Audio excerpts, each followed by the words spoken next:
Okay, let's see where my ham.live went. Hang on, I know I got it up somewhere. Um, there I am. Okay, we've got 19 checked in so far. I am going to turn it over to Chris, KV2IDX, and let you get things started, and then you can go ahead and give some notes or some announcements or send it over to me. Over to you, Chris, KV2IDX. This is W0SUN.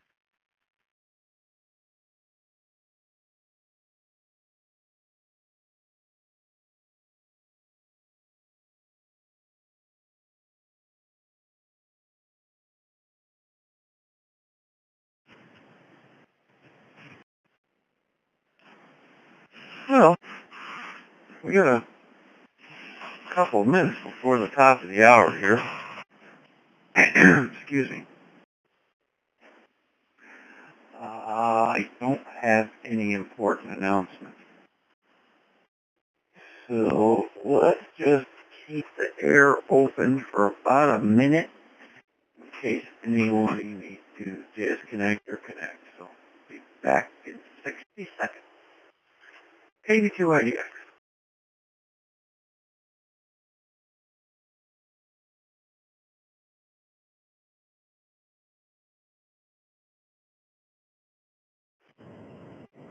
W0SUN, W0SUN, W7FMJ.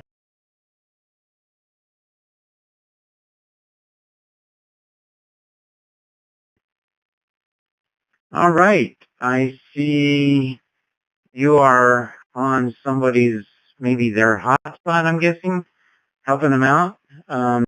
W7FMJ. Good to hear you in there. Go ahead. Yeah, and I know the net's starting here in a minute, and I wanted to test it. Just got finished with setup, so I appreciate you coming back, Bucky. And how does the audio sound? Everything okay?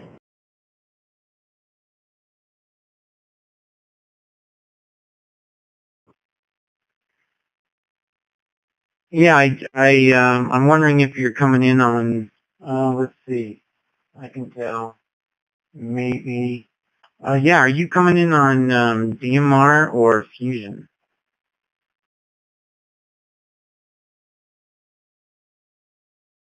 Yeah, I'm coming in on Fusion. She's got an FT5 radio, so, like the rest of us, guess.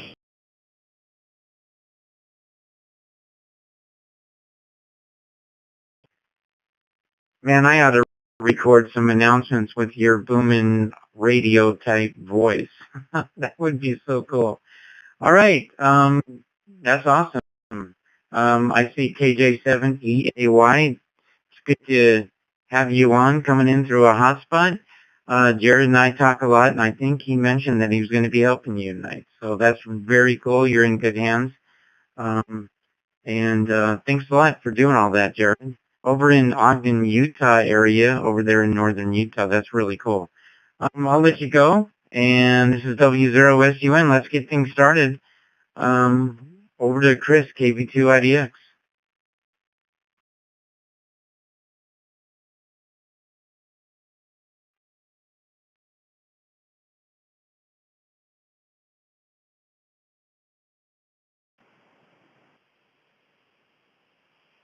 Grab it while I can. All right. Good evening, everybody, and welcome to the Colorado Hotspot Discussion Net. I'm Chris, KV2IDX. I am in Bloomington, Indiana. Codenet Control with Bucky, W0SUN. Every Wednesday, we land here just to talk about interesting topics and issues related to our favorite area of digital stuff. 1,900 hours every week, Mountain Time, 1,900 hours, which is also 100 Zulu.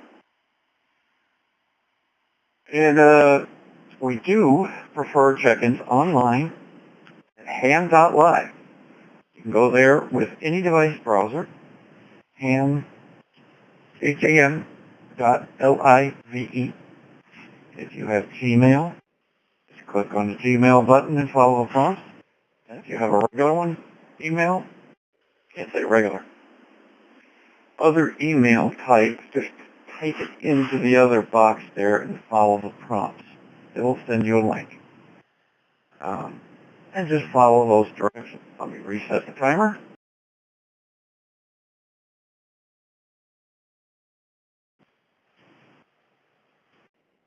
Also important that we do take some over the air. So we will take a moment to do that if anyone's out there that is just mobiling around or doesn't want to get with a computer. You can also tune in here without radio. If it's up tonight, we have a link for YouTube. Thanks to that. N3PAY, oh my. And that link is in there. That is kf0owb.net. That'll take you there. You can also use the Brandmeister Hosewide. Hose.brandmeister.network. Talk group 31088. Alrighty. Lucky, here's what we're going to do. I'm going to read who's already checked in. 28 people.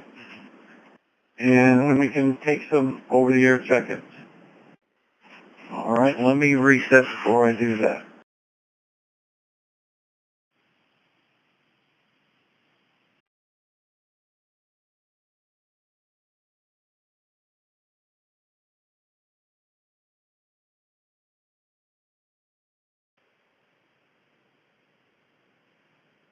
Maybe we should have a topic about how to make static talk groups so you don't have to punch in.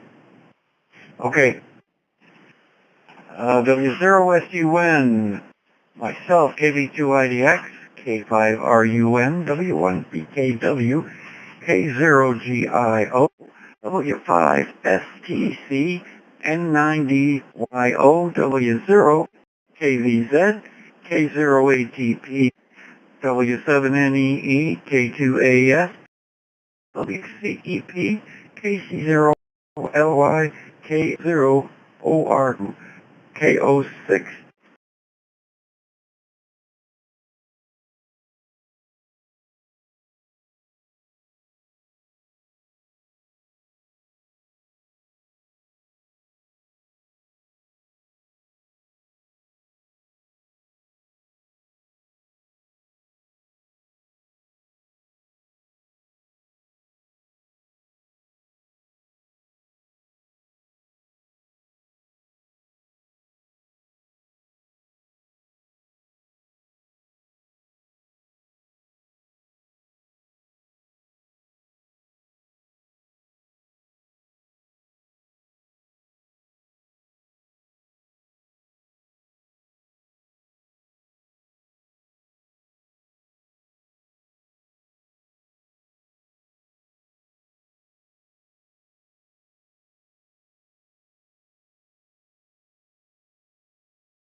to get one if you want.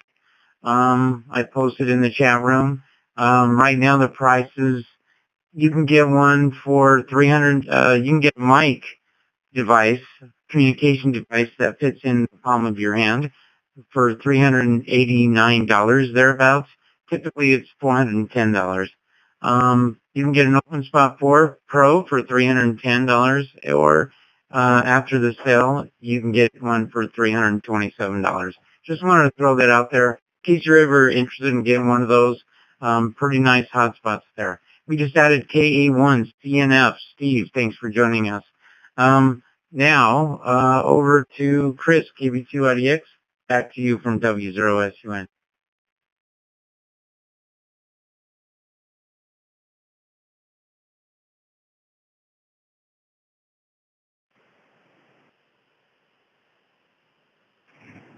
I do want to mention one thing about that.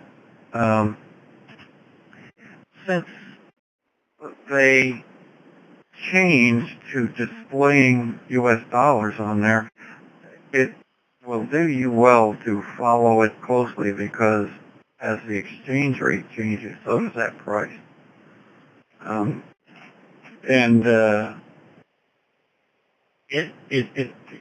I would wait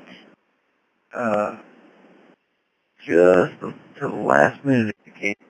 As long as that, you see it start to jump up a bit, though, you better grab it quick. But it does change with the exchange rate, so pay attention to that as well. I don't think we're paying any tariff duties from Estonia yet, so we're okay with that. Okay. That's all I got for that one, buddy. Back to you. KB2 IDX.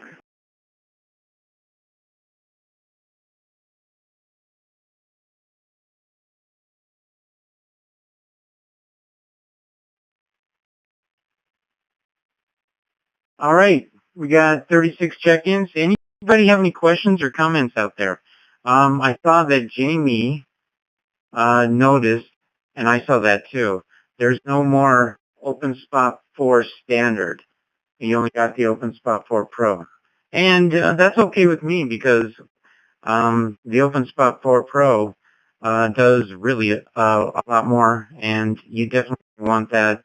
You can, actually, that's the only hotspot that you can go from Fusion to D-Star, or DMR to D-Star, or D-Star back over to Fusion if you want. The other hotspots will not do that. They'll do Fusion to DMR, DMR to Fusion, that kind of thing, but they cannot do a cross mode over to D-Star, because D-Star has a different kind of chip. But OpenSpot 4 Pro actually does it, because they include the MV type of decoding in their hotspot. So that's kind of a cool thing. You can go Fusion to D-Star, and I think that's well worth it. So I don't mind them getting rid of the OpenSpot 4 standard. That was kind of a waste of space anyway. And tell me, Jamie, I'm going to turn it over to you. What is a DM32 radio? You're talking that you got it and you're impressed. Over to KQ1 USA in Alabama, who has family here in Colorado. So we get to get together once in a while. I really enjoy that, Jamie. Over to you, KQ1 USA. Go ahead.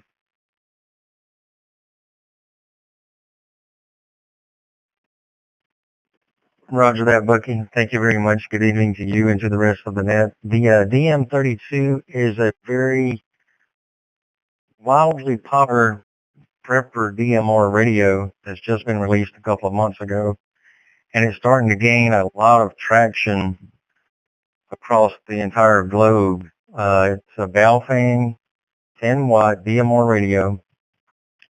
I think what makes it popular is all the customization you can do to it. It's got a whole bunch of different menu items that you can go in and change, all kinds of settings. I think the favorite setting that I like about this is that when you're in digital mode on DMR, and if you accidentally unkey the microphone or the PTT too fast, where normally on other radios it would cut off the last part of your transmission, you can set this radio so that when you unkey, it has a little delay function that will not really unkey the mic for about a half a second to a second so that it catches the last part of your voice so it doesn't get cut off.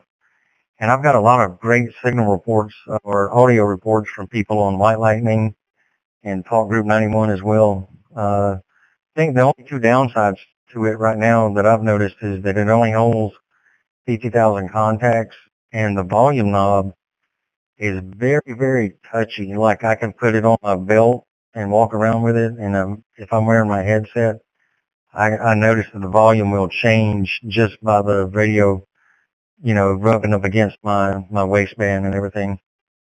But, the CPS is very easy to work with, and you can export your channel list into a CSV file and work with it in Microsoft Excel and then import it back in. And I've already got several hundred channels and of, DMR and VHF stuff in this radio, and it's been real easy to work with.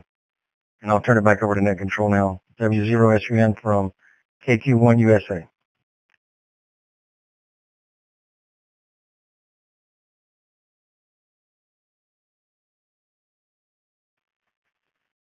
Wow, thanks, Jamie. That is one cool looking video.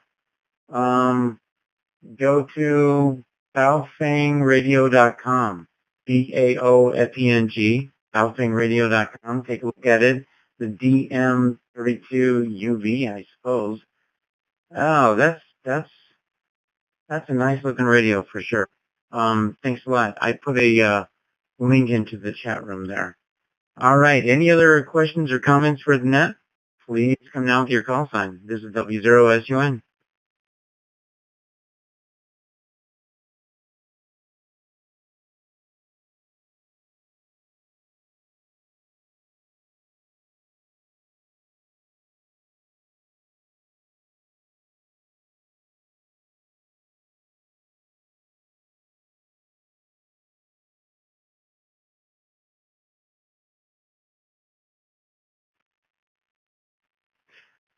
Okay, good enough.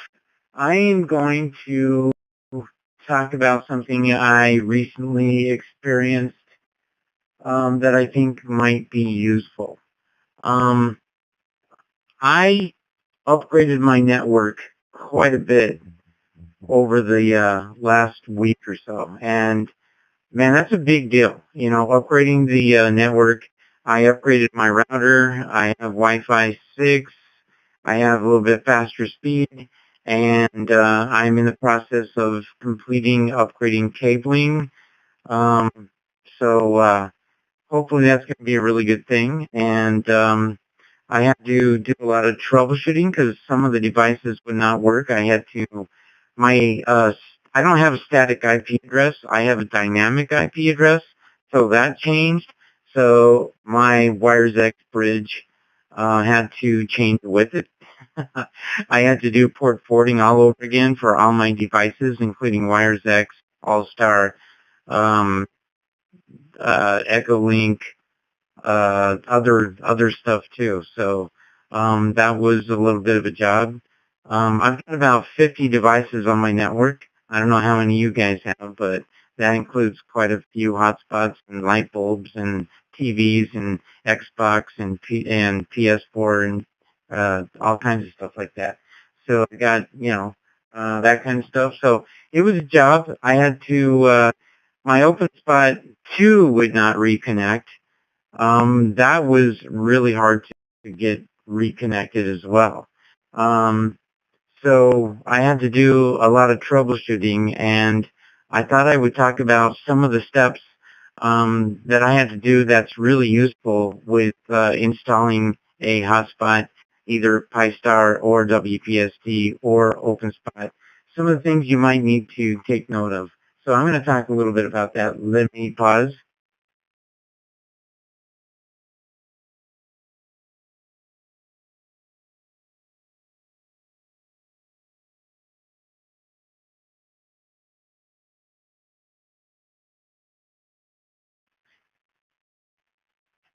Okay. let's talk about, I'm just going to talk about the OpenSpot and get that out of the way, because OpenSpot makes it really easy for you to install and go into access point mode. And they basically, so Pi-Star and OpenSpot, this is the original way that you installed. But the hotspot advertises itself as a access point Wi-Fi network when you first bring it up. You're going to see Pi-Star AP or something like that. You're going to see if you have WPSD or Pi-Star, it advertises itself as an access point. So that makes it easy. You can then jump in. Once you see that, you connect to it with your laptop or your phone. I prefer a laptop or a computer. And you have to use a Wi-Fi. You can't use a network cable because it's going to advertise itself over the air. So you got to go with a Wi-Fi, find that access point. You can see your neighbor's access points and all that, right? You can see your own network. You have to leave your network and join the Pi-Star AP or OpenSpot 4 AP network. And then once you jump over there, you can then reconfigure it. You can go into network and on the access point and then put your own access point in there. Or better yet, with all the hotspots, you can scan for your network, and then once you put that in, put in your password or your SID and what do they call it? ID, whatever. And the SID is the name of your access point. You put that in your password, and then you reboot, and your hotspot will then come and join your network, and then you can finish configuring it. So that's pretty basic, easy stuff, right? So that's the kind of stuff I had to do with not just my OpenSpot, I had to do it with another Pi-Star too. Let me pause, see if there's any comments or questions. Anybody have any experience with that? I will continue a little bit, but I want to see if there's any comments.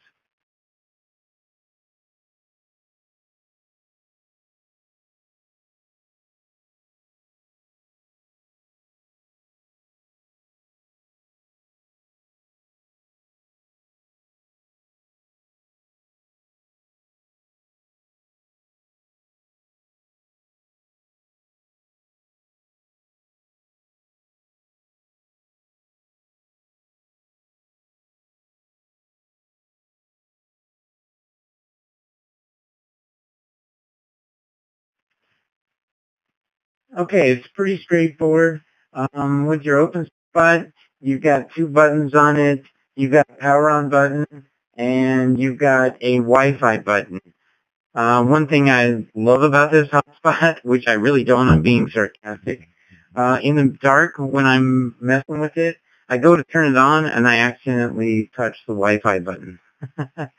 But if you turn it on, when you first install it, it's going to come up in OpenSpot AP mode. And then you join that and configure it. It makes it pretty easy. Once you, for example, I love this hotspot because if you take it to a hotel, or in my case, I was in a hospital and I could use the hospital's Wi-Fi or whatever just a couple of weeks ago.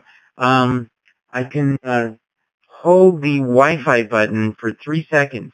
If you hold it for 3 seconds and you'll hear it beep, you can bring it up in AP mode, and then I actually had my phone and I can jump into that configuration and I can add a Wi-Fi. So if I'm visiting my son or daughter or relative, I can join their Wi-Fi pretty easy.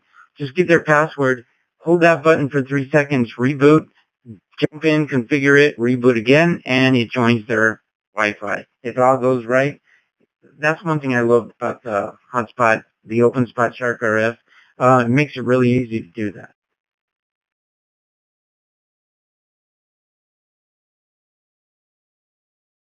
Go ahead.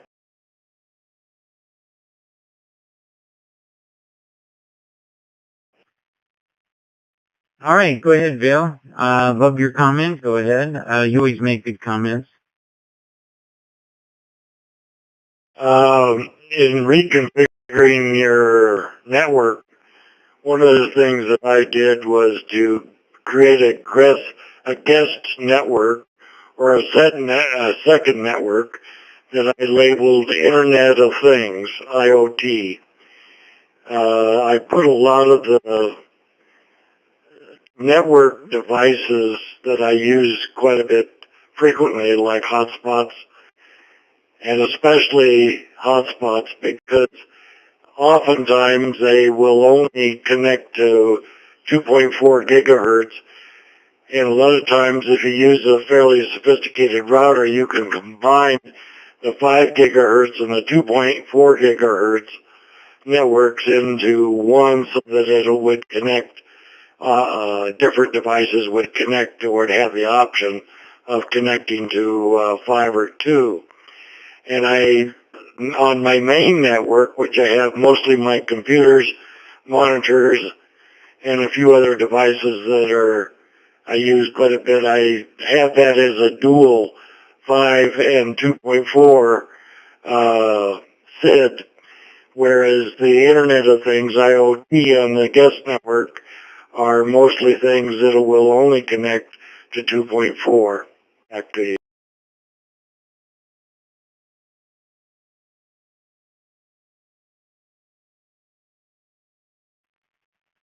Yes, I'm very glad you mentioned that. Um, my hotspot, my OpenSpot 2, in this case my OpenSpot 2, which doesn't have any buttons, and it doesn't have a battery, it would not connect. It would not connect to my new Wi-Fi. It would not connect to 2.4. It would not connect to my phone. It would not connect to my Verizon device, my Jetpack. It would not connect to anything, but it used to, but now it's just not connecting to anything. And to get that in access point mode, an old OpenSpot 2, there's a little button that you have to use a paper clip or a pen, or, you have to, I used a toothpick. You gotta be careful though, but you, put it on that, you find that little hole, and you press that button for 3 seconds, then it puts it in access point mode. Alright, so that's how you do it with an OpenSpot 2. So I had to do that, I reconfigured it, I could not get it to work. And one thing about me, I spent 2 hours on it, maybe 2.5. I was really stubborn. I could have just redone a factory reset and had it reconfigured in probably half hour. But I didn't want to do that. So I was pretty stubborn, but I had to end up doing a factory reset. And then guess what? It still wouldn't connect. So I had to go into my router, just like Vail said, and I'm going to repeat this. The OpenSpots they do not like 5 gigahertz Wi-Fi. They like 2.4 gigahertz. So make sure you change it to make sure your Wi-Fi is broadcasting 2.4 gigahertz, and then it still wouldn't connect. Okay, further troubleshooting.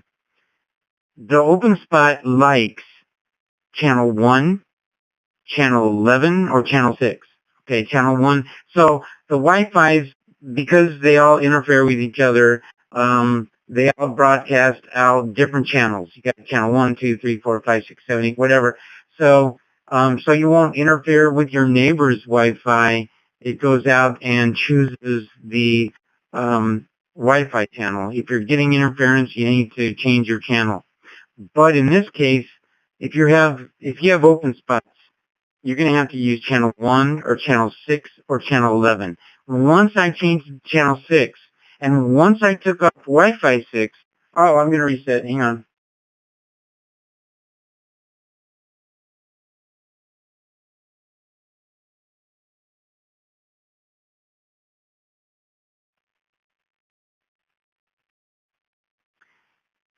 Yeah, I'm fighting this battle, and I'm like, never give up, never surrender. And I'm just going off, I do not want to hit the factory reset.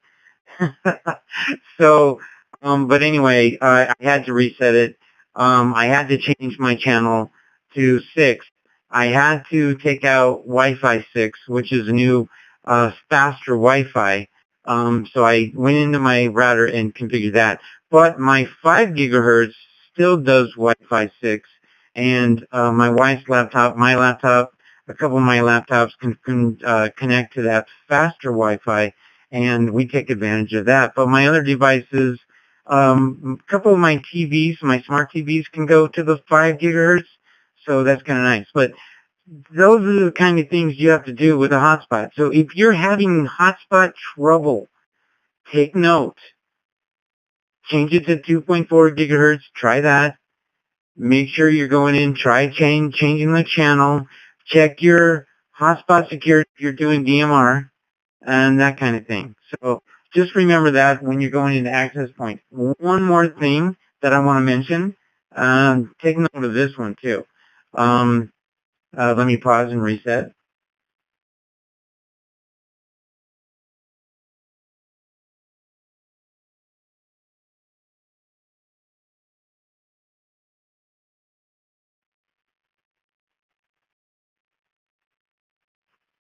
Okay, now I'm not even installing new hotspots. I'm troubleshooting my existing hotspots, right?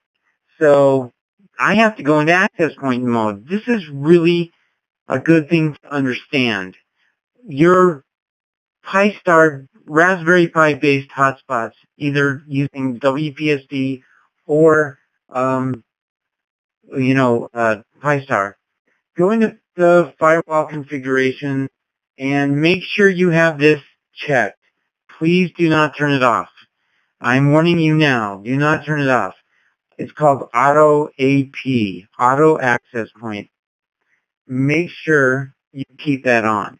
I turned it off once because I didn't want it to advertise. I installed my first hotspot and I was frustrated. It was really very difficult. I didn't understand exactly what was going on. And once I configured it, I'm like, I don't want to do that again. I'm going to turn this off. Big mistake. Don't do that. Leave it on. Also, in WPSD, it's not under firewall. It's right below the firewall, and it's right there in the same configuration, except it's access point mode. So look for the configuration of the hotspot. Look for access point mode, and keep that on. Do not turn that off. Let me reset.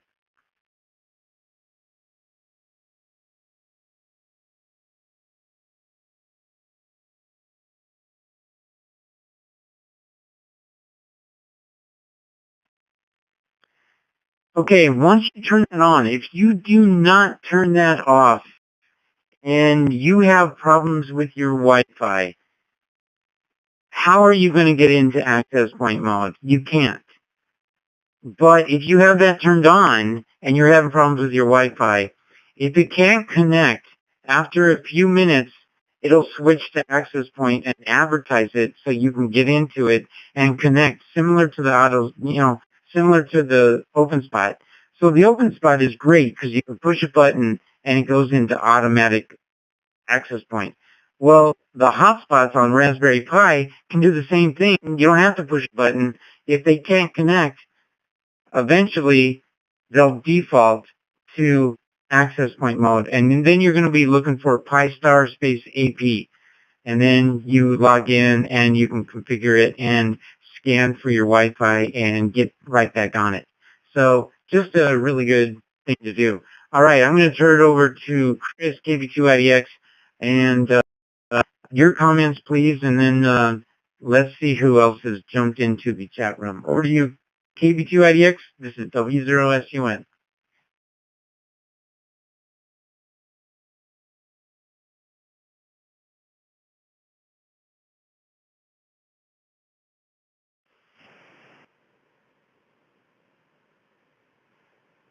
Yeah, okay. 100% agree. Do not turn off AP mode. You will be sorry. Very bad. Don't do that. one day you would need it. On the Pi-Star, AP mode is a little different. But first, before I do that, I'm going to acknowledge the fact that I know that some of our more experienced users know a way to get around that, having to use AP mode. But, just in case, my LAN, local area network, is based on the 192.168 IP addresses. And so when you power up a hotspot now for the first time, and within, I believe it's somewhere between 5 and 15 minutes, it will go automatically into AP mode. So you have to look at the Wi-Fi signal on your personal computer that you're working on. When you see it, and you'll know it, if it's WPSD, it'll say WPSD. If it's Pi-Star, it'll say Pi-Star. I think they now say Pi-Star setup. You have to connect to that. Quick reset.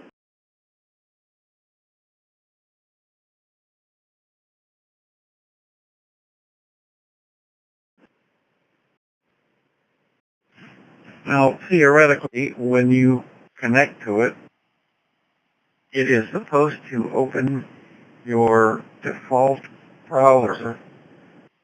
Obviously, you should be disconnected from your own Wi-Fi, but it should open the default browser to the new installation page. Quite often, it does not. It opens the browser, but for me, some reason, it never goes to the installation page. So you have to find out exactly what its IP address is, which is the whole idea. And I'm used to it's a static on the local network, which in my case is 192.168.50.1. You know, the router address is 1.1. This is 50.1.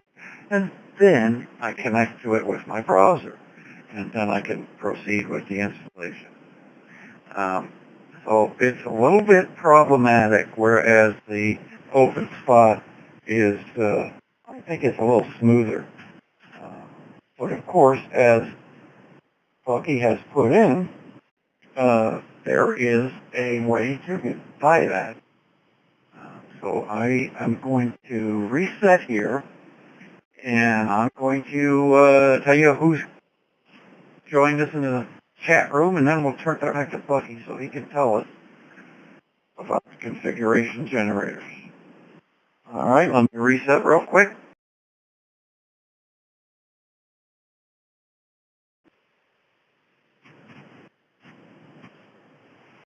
Okay, we got a few more. AE0NO, KCHGES, KE0YAK, KF0LPT, KF5CJJ, and ZL2BEZ, bringing us up to 42. And if you're out there mobiling around, we will take over the air check-ins towards the end. Okefenokee. Back to you, Bucky. KB2IDX.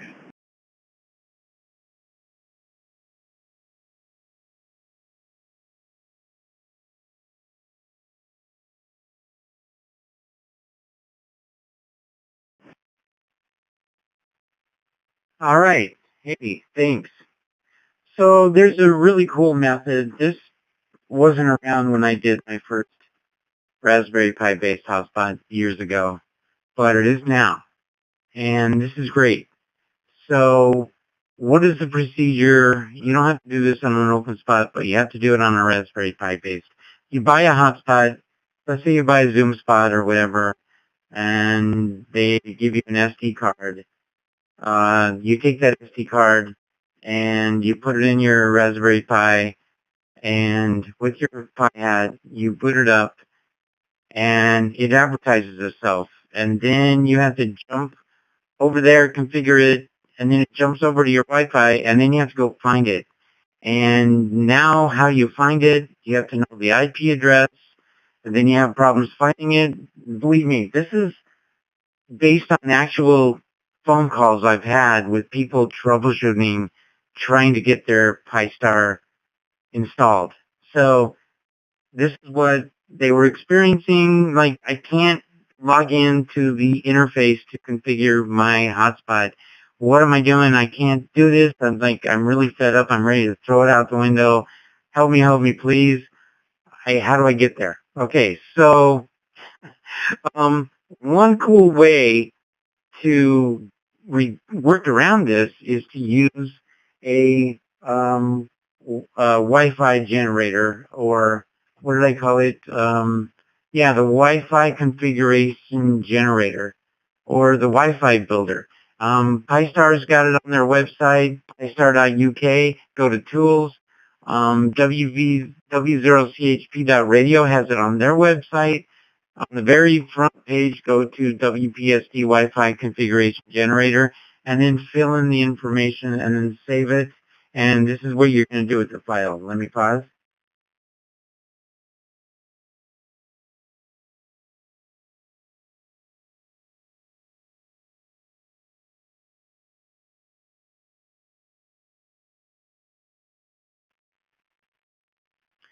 Okay, here is the definition. Once you enter that information, you're going to be asked for the SID, which is your access point. For example, in this one, I'm going to create a network, my router is going to advertise my Wi-Fi as W0SUN. For your PSK, which is your password, your PSK passphrase, or the other word, is call it PSK, password, whatever. I'm going to call it keep out. Okay, this is not really reality. If you come near my house, this is not real. This is just fake. But I'm going to call it keep out. And then the country is the USA, operating system, whatever, whatever. Yeah, I fill out the information, and then I save it, and it saves it to my hard drive. It saves it as a file with a .conf. It's a configuration file. And the name of the file is WPA supplicant.conf. I know that's kind of weird, but it's WPA, what is WPA anyway? Chris, do you know what WPA is?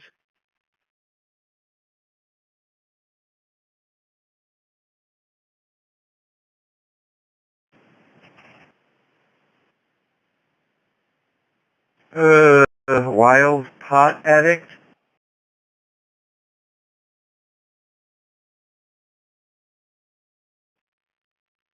You're close, but that's over at your house. But over at my house, it's a type of protocol for authentication and encryption.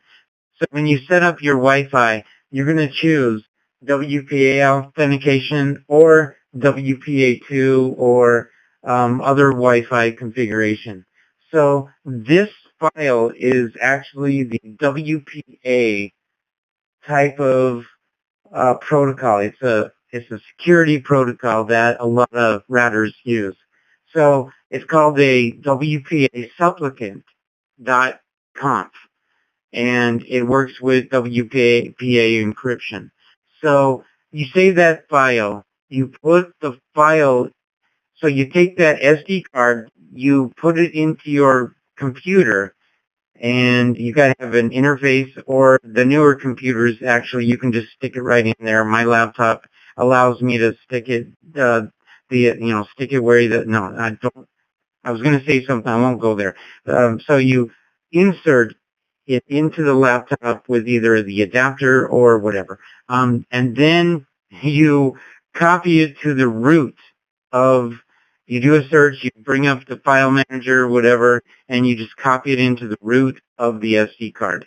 And then you take the SD card back out, put it in your Raspberry Pi, in your Pi-Star, and then you reboot, and then you don't have to worry about it being advertised as an access point. You don't have to worry about that step. A lot of people have problems with that step. Let me restart.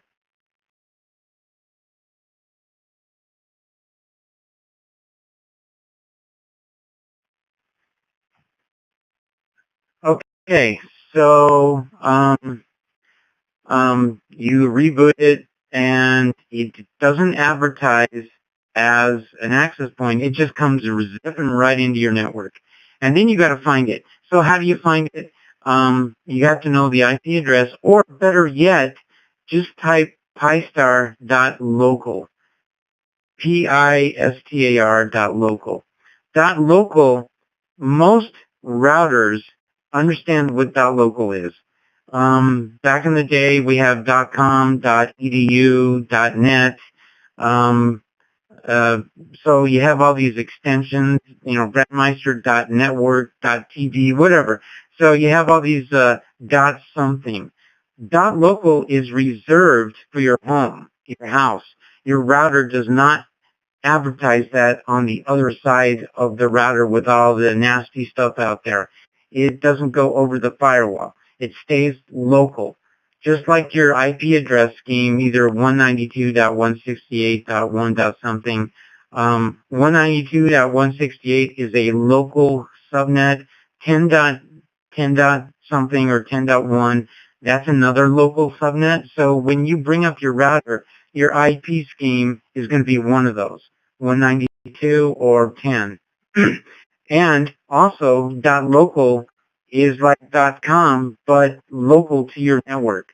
So you have your own little internet with your own little it's not .com, it's .local. So all you have to do is type pistar.local.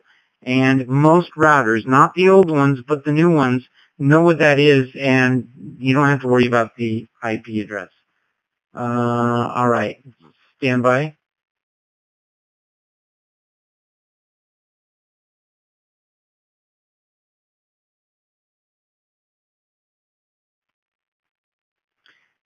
If you type in openspot4.local, you're going to get into the OpenSpot. If you have an OpenSpot 3, it's going to be openspot3.local. If you have an OpenSpot 2, it's going to be openspot2.local. And if you have an OpenSpot, the original OpenSpot, you type in OpenSpot 1. No, just kidding. It's not. They didn't call it 1. They just called it OpenSpot. So if you have the old school OpenSpot from the very beginning, it doesn't even advertise itself. Because, trivia, why doesn't the OpenSpot 1 advertise itself on the network? Anybody know? Questions? This is a trivia question out there. Think about it. Why doesn't the OpenSpot 1 advertise itself at all? It will not advertise itself on the network. The answer is, I'm giving you enough time, the answer is it doesn't have Wi-Fi. It's a network connected. You have to connect it with the cable. So the OpenSpot 1 doesn't have Wi-Fi. Just thought I'd let you know that. A little bit of trivia there.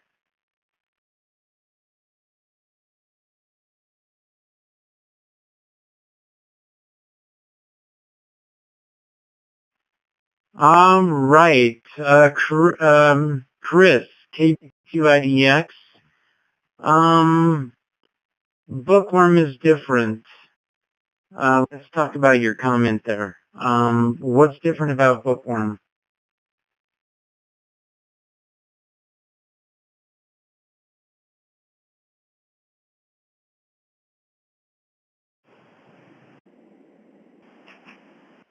Well, in Bookworm, it's no longer called the WPA supplicate file. It is now called an NM connection file. And when you use the configuration generator there on W0CHP, you put your SSID in there and your passkey. Passphrase just like before. And it will generate a file. Same way, it's just different. Not called the WPA supplicate because it does it differently. The information you transfer is just the same. And if I get a chance, I would like to branch off of this conversation slightly. So let me add three more names have joined us: KC9EOD, K0LEA, and KD9YOO. Getting us up to 45. Back to you, Bucky. NM connection file.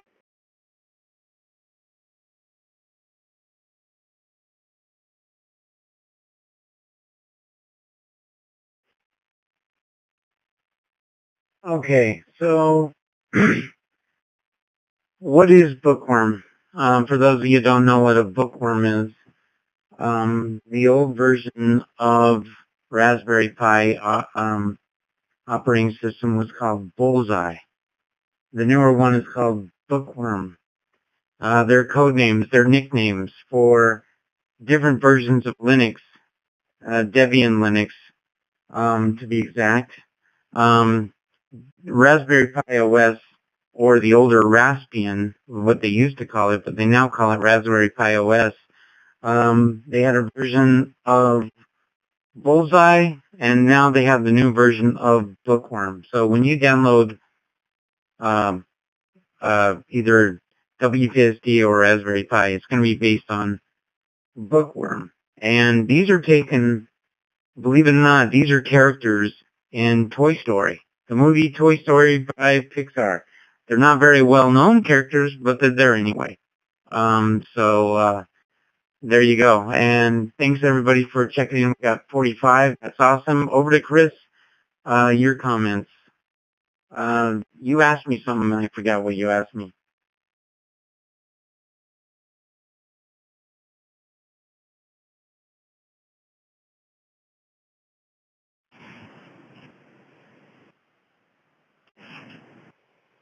Since we were talking about AAP mode and setting up the hotspot, it's a perfect opportunity for me to harp on a particular subject, and that's making backups. And there's a pretty cool trick that I've learned, and I think some of you already know it as well. When you get your hotspot set up, and everything is the way you like it, make a backup. Save it to your computer's hard drive. Then, if something goes wrong, excuse me, if something goes wrong, and you have to do a new card, you take that backup file and your NM connection file and put them both in the root directory of your SD card with the new image. Turn it on, come back, 5 minutes, ready to run. It will open that backup file itself automatically, connect to your Wi-Fi, and complete the new installation right back to where you saved it. So that's very cool. And just one of those neat tricks to save you time and headaches. Make a backup. And if you change anything, make a backup again. That's my comment. Back to you, Bucky. AV2 IDX.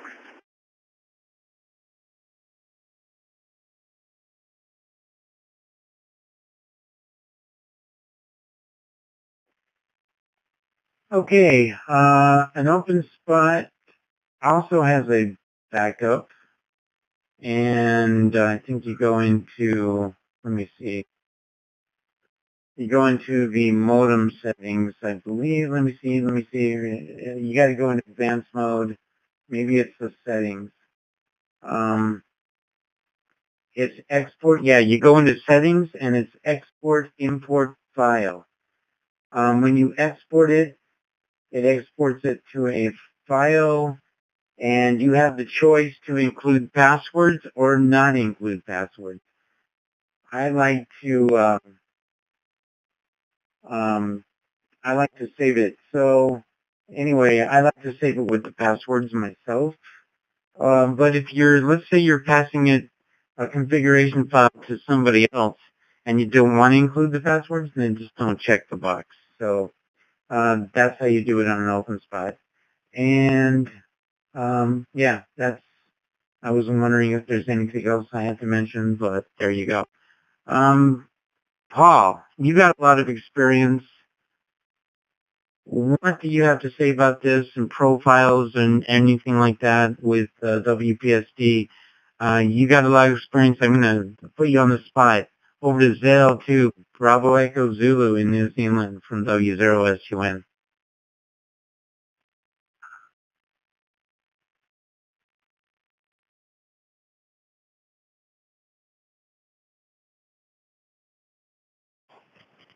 Yes, W0SUNZL2BZ. Very good there, Bucky.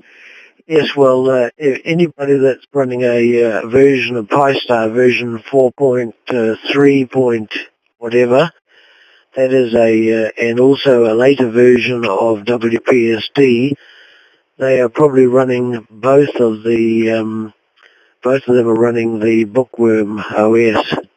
So that's the things that you may Chris mentioned about the Bookworm being different. Well, those particular versions of WPSD and PyStar are running Bookworm, so that's what makes them a bit different. Anyway, as Marv mentioned, the older version was running Buster, which will run the WPA supplicant without a problem. But as Chris mentioned, the name of the file has changed. But also WPSD is very good, as Chris mentioned. And also the other nice thing about WPSD is that the backup, you do it from the backup and restore feature of the actual application WPSD. You go into the configuration, you find backup and restore there, you make a backup there. The nice thing about WPSD is it remembers all the configurations of your profiles, and that's a good thing, because if you've got a couple of dozen profiles, then it's a really handy thing to be able to get those back again when you restore. And the feature that feature. So anyway, back to you, Bucky. W0CHP ZL2B is back to you, Bucky.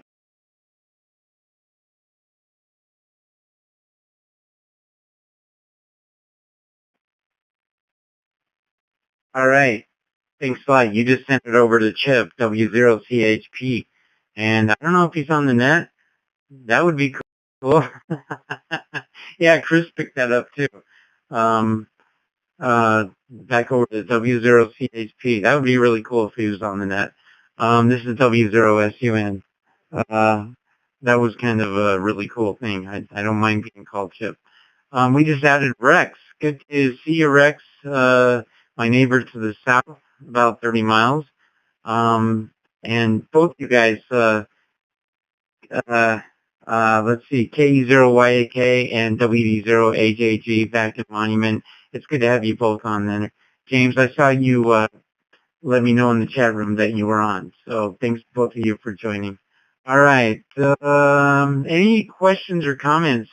Anything? Comments? I'd love to hear feedback. Any of your experiences, or if you have any questions in general.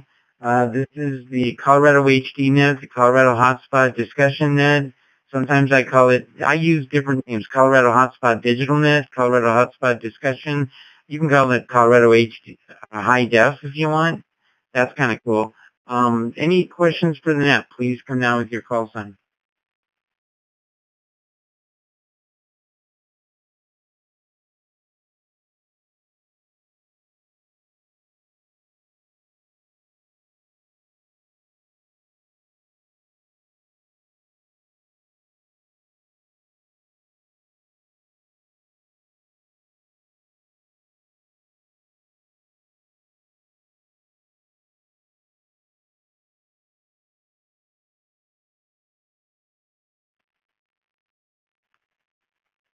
Okay, man, we covered a lot of material in a very short time. That's awesome. And you guys are sticking right with me. I know a lot of you guys know this stuff already, but I know there's probably some people out there that this is good information for. Hopefully, we're reaching a few of those people that are tuning in that maybe have had some confusion.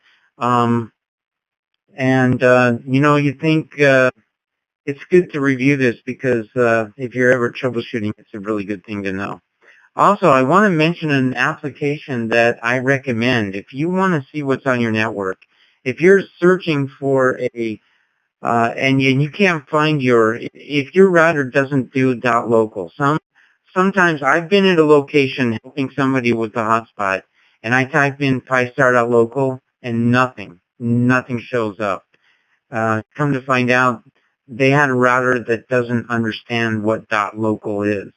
So, um, how it works is you have a protocol called DNS, which is a dynamic name service, and another protocol called ARP, address resolution protocol. Now, this is getting really technical, but it takes an IP address and puts a name to it. This is out on the internet. This is on your local router. It's really magic.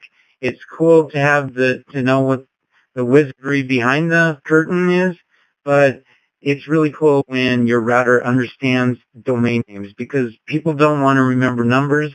They want to remember names.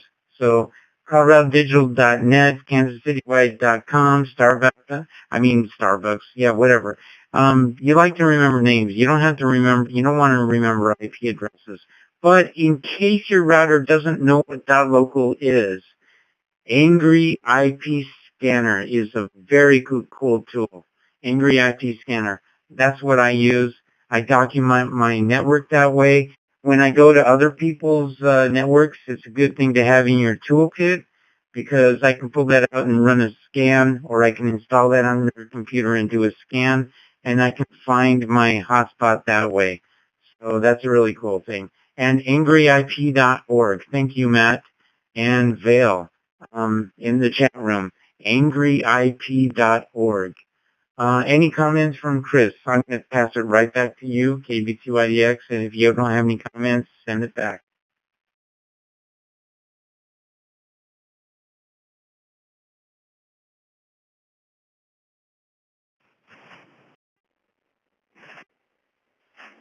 Not really. Other than I would mention with all of this router stuff, that it pays to get your router and modem instead of using the if it's cable companies equipment. It makes your life so much easier. They always seem to try to prevent you from port forwarding or make it difficult. And when you own your own router and modem, if it's cable, you don't have to mess with them at all. You don't have to pay $15 a month more. So it's very cool. That's all I got, Bucky. Oh, we've been joined by Dave as well, WD0HDR. And that brings us to 47. Back to you, Bucky. KB2IDX.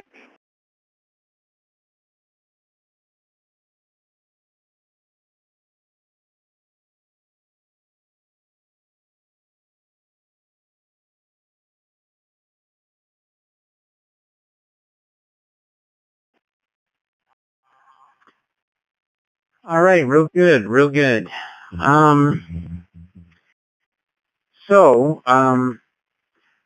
There's some things I've heard on discussion on the different talk groups and WiresX rooms and whatever where let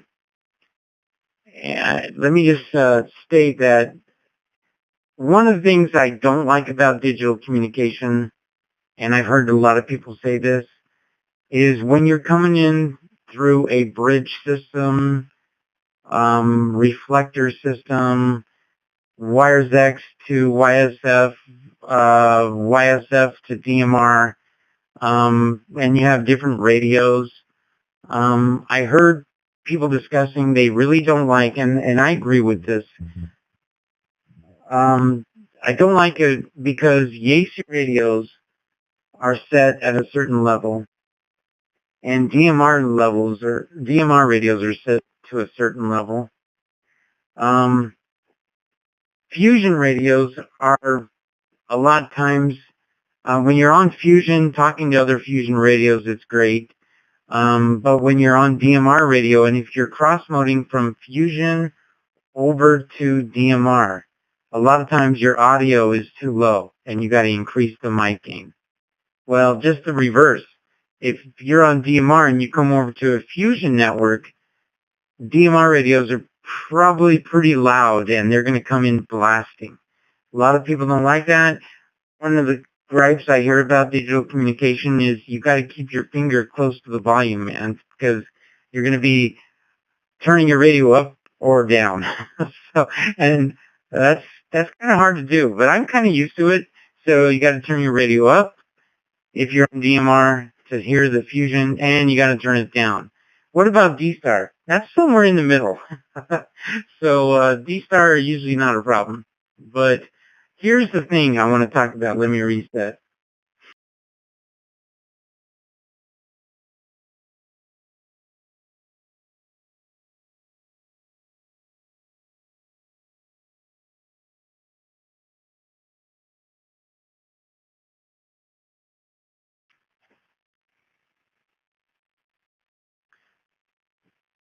Okay, so let's see. I'm reading some of the things in the chat room, but let me first finish where I was going with this. So as far as administrators, when we set up a reflector, for example, like XLX reflector, we only can do so much for the volume. Here's the problem with DMR radios that I have. We can set up our volume so we can make it as best we can so Fusion sounds louder and DMR sounds quieter. And that's great. We can do that as best we can. The only problem is with DMR radios is there's so many Chinese radios out there, and all different types of radios set their radios to different volume levels. So some radios are just right, and some Chinese manufacturers are too loud. So what are you going to do? I mean, it's not like you have Yaesu as one brand, or D-Star is typically ICOM and Kenwood. But DMR, what brand are you going to tune it to? Are you going to tune it to Anytone? Are you going to tune it to a Baofeng, or a Linko, or a Motorola?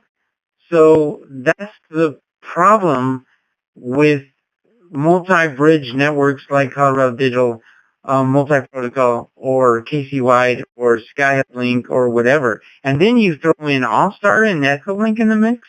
Oh my goodness, that's a nightmare. And that's a really tough job for administrators.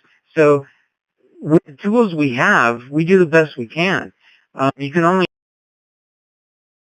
set it to a certain level. You can only go so far. But take DMR radios, for example. What are you going to do? We do the best we can. So I just want to make that comment out there. I probably will make that comment out there on KC White tomorrow night as well. But, all right. There's a lot of comments out there. Any other questions for the net? Please come now with your comments or questions. This is W0SUN.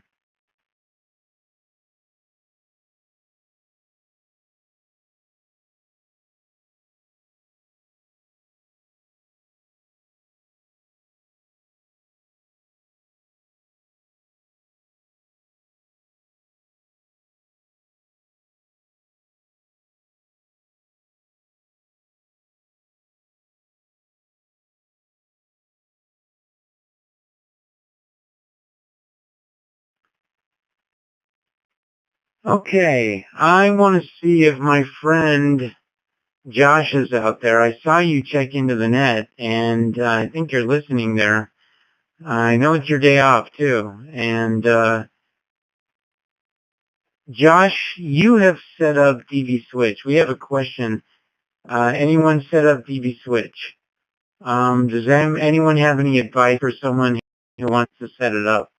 What is basically a procedure to set it up? So DB Switch is an operating system that's really cool. DB Switch lets you, it's software to take like a digital signal and you can convert it over to analog to digital, digital to analog. It does a lot more than that. It automatically comes with a thing called an OpenBridge. What is it? OpenBridge by Node Ventures. Oh man, I'm losing it. Node Ventures is is a company that comes out with an all-star type device that looks like a hotspot. Man, my brain has so much stuff in it that I'm trying to remember. I'm accessing my archive. Maybe somebody could uh, type in the network. Go find Node Ventures and put in the website, somebody, because I'm not going to type it in there. But and they have a device that includes DB Switch. They don't call it DB Switch, but it's in there. So I'm going to turn it over to see if KF0 LPT's out there. Oh, ClearNode. Thank you. It's not OpenBridge. OpenBridge is something totally different. Sorry about that. It's a ClearNode. Thank you. I know you guys would come through. ClearNode. And they actually have DV Switch included with that. But over to KF0 LPT. Tell me about your experience and basically the procedure to install DV Switch. Over to you, Josh, if you're out there.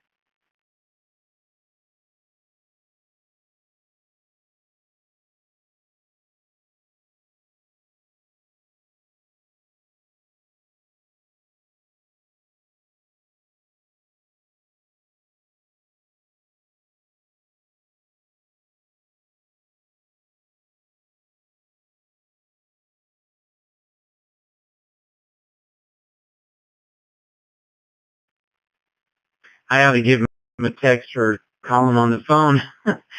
He checked into the net, but he's not here. Or he's running somewhere else. Dave, WD0HDR, have you installed, I've installed DB Switch. How about you? I think you've installed DB Switch out there.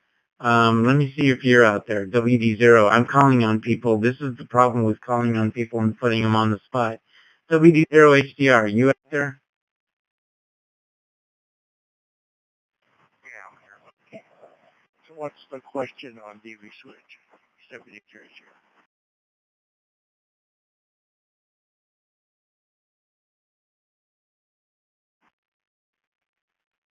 So the question was, he's getting a Raspberry Pi and he basically wants to hear any advice on setting up DV Switch. Do you have any advice or basically a quick procedure of installing DV Switch on a Raspberry Pi?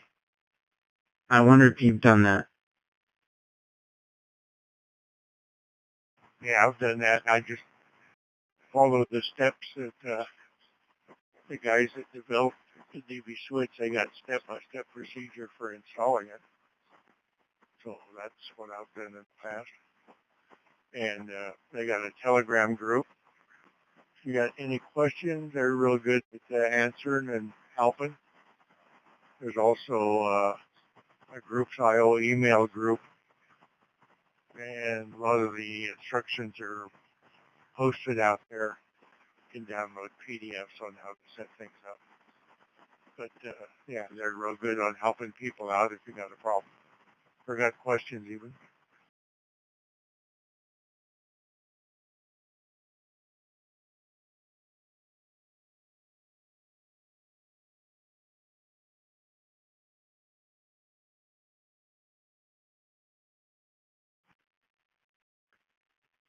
Okay, cool. I found this real quick. I found, so we have github.com. You can find DB Switch documentation out there. And I found this entire PDF file on DB Switch. And this actually looks pretty good. Yeah, I don't know how new it is. Let me see if I have the date out there. This is actually really cool.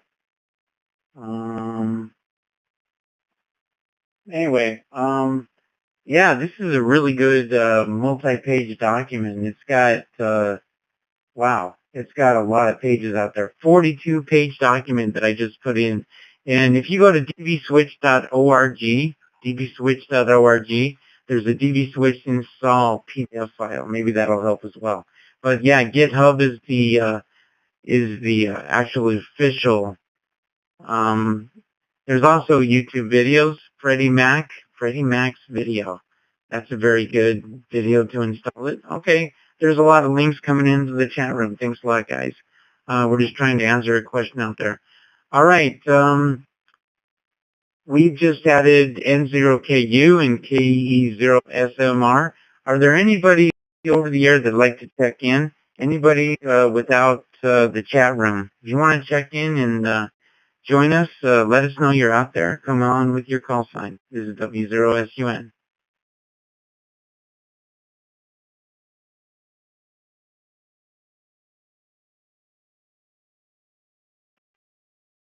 BT4, Echo Hotel Tango, BK4, EHT, Bruce.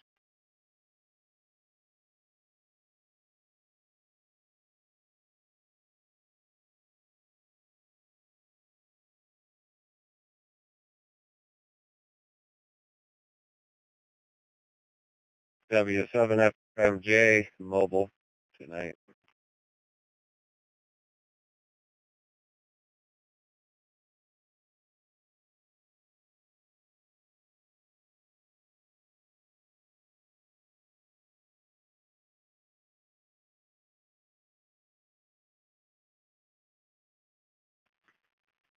Okay, we've got Bruce, VK4EHT from Brisbane, Australia. Good to have you on. Thanks for joining us tonight and letting us know you're out there. And Jared, looks like you're in transit. Thanks for helping install get a Pi-Star going for somebody, or a Raspberry Pi based Pi-Star. Thanks a lot, Jared, W7FMJ in Utah out there. Thanks for joining us. Right, that brings us up to 51 check-ins. Let's go ahead and end the formal portion of the net, and then we're going to go into HD happy hour. So join us on ColoradoDigital.net. We're here every Wednesday night, starting at 7 o'clock Mountain Time. And then afterwards, we go to the informal portion, which we call HD happy hour. We don't have a separate chat room. We're just going to keep this chat room open and leave it going. So I'm going to let Chris go ahead and let's end this portion of the net, and then we'll go from there. Over to you, Chris, KB2IDX, my co-net control operator. This is Bucky, W0SUN.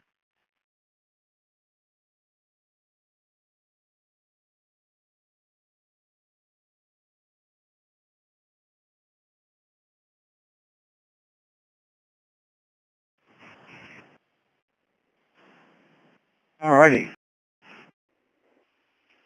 Well, that was fun. Hope you all learned something. I did. Please don't forget to check out the website, ColoradoDigital.net. Take a look around. It's being updated as we speak. And there's a lot of good info there. And there's a donation place, too, if you'd like to give a donation. Please do so.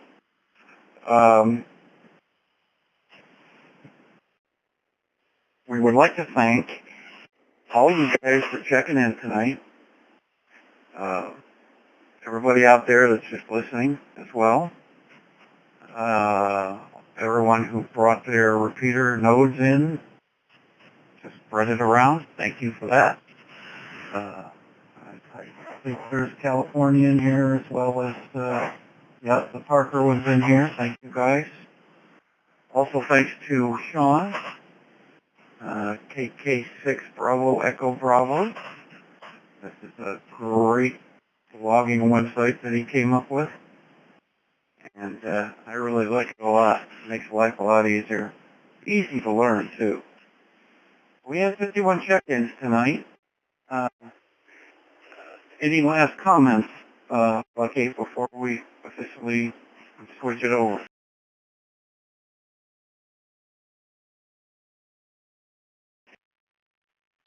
Yeah, I just want to mention we have a number of repeaters in here from clubs. And there's some I know of. There's some I don't know of. But let me just mention Weld County Amateur Radio Society. Is that right? WARS. Weld County Amateur Radio Society. They have their digital net every Saturday on XLX 303E right here on our reflector. Weld County Amateur Radio Society has a digital net. Actually, Dave, WD0HDR, is the net control operator every Saturday night at 7 o'clock Mountain, right here on our reflector. Another net is Parker Radio has a digital net every Tuesday night, parkerradio.org, on the XLX 720 reflector. There are neighbors here to the south of Denver. That's a club that I frequent. parkerradio.org. Thanks for bringing your repeater in here. Catalina Amateur Radio Association, they have their repeater in here in California out there. Thanks for joining us. And you have your net, your digital net is every Monday night. No, yeah, your digital net is every Monday night. Thanks for joining us tonight. So if you're listening in California, please join that Fusion repeater and use it a lot. It's great. I was out there and it was a great repeater. Thanks a lot, you guys. All right. Thanks a lot, everybody. I'll let you wrap it up and let's transition to the other net. This is ending the formal portion, and now we're going to go to the informal portion, which we call HD Happy Hour. Over to you, Chris, KB2IDX from W0SUN.